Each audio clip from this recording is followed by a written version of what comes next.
Welcome to SOMA Academy. I'm Ziad Malim, and in today's video I'm going to show you how to find the quartiles and interquartile range of a dataset. Please note that this is a continuation of my video on the topic of measures of spread. I will leave the link to that video in the description below.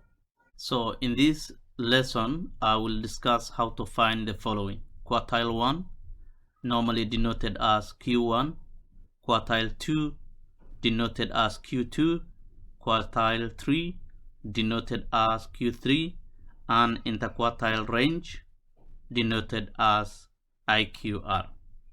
Let us say we have this data set: 5, 4, 6, 8, 7, 12, 17, 13, 16, 29, and 19. And we want to find the quartiles, Q1, Q2, Q3, and also the interquartile range.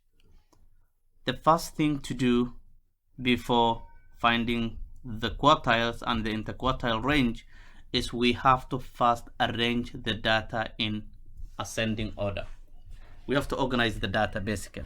So if I rewrite this, I will have 4, 5, 6, 7, 8.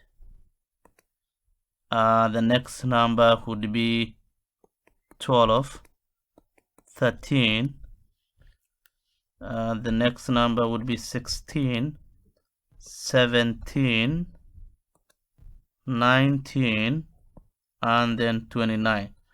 Just to make sure that we have the same number, we have to count. So this is 1, 2, 3, 4, 5, 6, 7, 8, 9, 10, 11.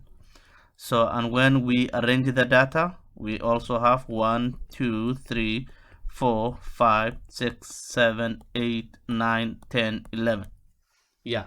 So we have both of them merged. We have 11 in each cases. So what I normally do in order to find the quartiles is I draw a number line where I write here the minimum value, and this is the maximum value of this data set. And so then I also break down this number line into 4 equal parts. Okay, where the first one is Q1, the second one is Q2, the third one is Q3. Okay, so Q2, which is the easiest, is always the median of the dataset. Q2 is always the median. Okay, and I've also discussed how to find the median of any data set in another video that I will link in the description below. So the median is the number in the middle. We have 11 numbers. So the number in the middle of this data set is, we count 5 from the right and 5 from the left. So 1, 2, 3, 4, 5. Okay, I draw a line there. Also count 5 from the other end. 1, 2, 3, 4, 5. So this is the other line. Therefore 12 is our median. Okay, so the median of this data set, which is Q2, is 12. Okay, so we found Q2. Q2 is 12. We have to find Q1 and Q3. In order to find Q1, Q1 is also the median of the lower half. Okay, so Q1 is the median of this data set here, the lower half, and Q3 is the median. Let me use a different pen. So Q1 is the median of this data set, that 5 numbers, and Q3 here is the median of these 5, which is the upper half. Okay, so let me just write that down.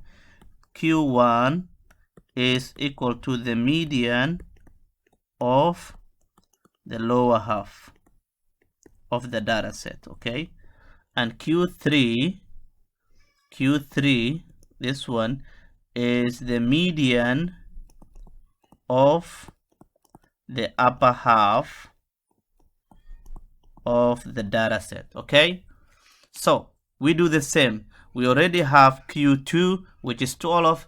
We also want to find Q1, which is the median of the 5 numbers on the left. Okay, so 2 on this end and 2 on that end. Therefore, the Q2 is 6. Okay, 6 is the middle number of the lower half. Okay, so Q3 is also equal to, so 2 on this end and 2 on that end, so 17 is Q3. Okay, from this example, what you see is that it is very easy to find Q1, Q2, Q3 once you organize your data. Okay, Q2 is always the median of the whole data set. Q1 is the median of the lower half of the data set, which is 6 in this case, and Q3 is the median of the upper half. Okay, let's go to the next question, which is finding, okay, I'll come back for the what outlier means, but let us also find IQR, interquartile range. So normally IQR is equal to Q3 minus Q1. So IQR is equal to Q3 minus Q1. What is our Q3? Our Q3, we found it to be 17. Q1, we found it to be 6.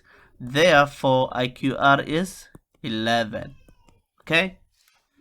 In order to find IQR, you have to find Q3 and Q1. And what we said Q3 is the median of the upper half of the data set, and Q1 is the median of the lower half of the data set.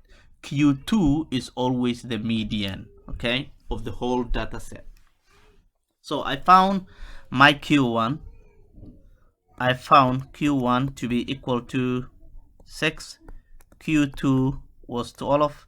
Q3 we said was 17, and IQR was the difference between these two, which was 11. So that's how you find all the quartiles and the interquartile range.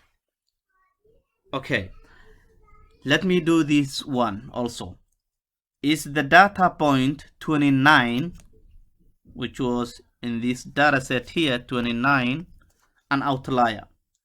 It's possible that you are asked this question sometimes.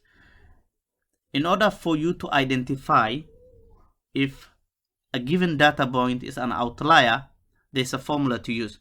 But before I show you the formula, I want to define what an outlier is. An outlier is a data point or an observation, that lies an abnormal distance from others. It looks as if it is far from the other points. For example, in this example, we have all the points are a bit closer. See, 5, 4, 6, 8, 12, 17. But 29, you might say, oh, this is an outlier. It's not close to other points. However, you have to use a formula to identify that. What is the formula now? So you will say a point or an observation is an outlier if it falls outside this interval. Okay, the first interval is Q1 minus 1.5 of IQR. That means 1.5 times IQR. And the other one is Q3 plus 1.5 of Q3 plus 1.5 IQR. So that is IQR. Okay, so what that means is you find Q1 minus 1.5 times IQ and then if the point falls within this interval, that means it is not an outlier. If the point falls within, it is not an outlier. If it falls outside, it means it is an outlier. Okay, means outlier. Okay, let us calculate. So that's 0.29. That's the 0.29. 29 falls within this. Okay, so what is Q1? Q1 is 6 minus 1.5 times IQR is 11. Okay, so the other point is Q3 is 17 plus IQR is 1.5 times IQR, which is 11. So what do you get when you multiply this? Okay, so when I multiply 11 times 1.5, what I get is 1, 1. So I get 16.5. 16.5 minus 6 minus 16.5, that will give me negative. This will be negative 10.5. Okay, so that is negative 10.5. What about the other value? Okay, so 17 plus, this will be 17 plus, when I multiply 1.5 times 11, what I get is 16.5. Okay, so when you add 16 plus 17, what do you get? That is 33.5. Okay, so the point here, let me just write the whole point. Okay, the point here is 33.5. So the next question you have to ask yourself is 29 in this interval? Definitely. If the point falls within that interval, so it is not an outlier, because 29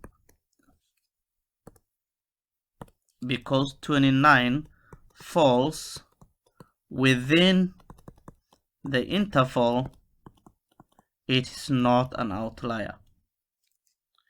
Not an outlier. Okay, so it's not an outlier. Okay, just to recap, if you want to identify whether a point is an outlier, what you have to use is you have to use this formula, Q1 minus 1.5 times IQR, and then the other point, the Q3 plus 1.5 times IQR. So if the point falls within that interval, it is not an outlier. If it falls outside, then it is an outlier. I hope this was helpful. I will stop it there for today.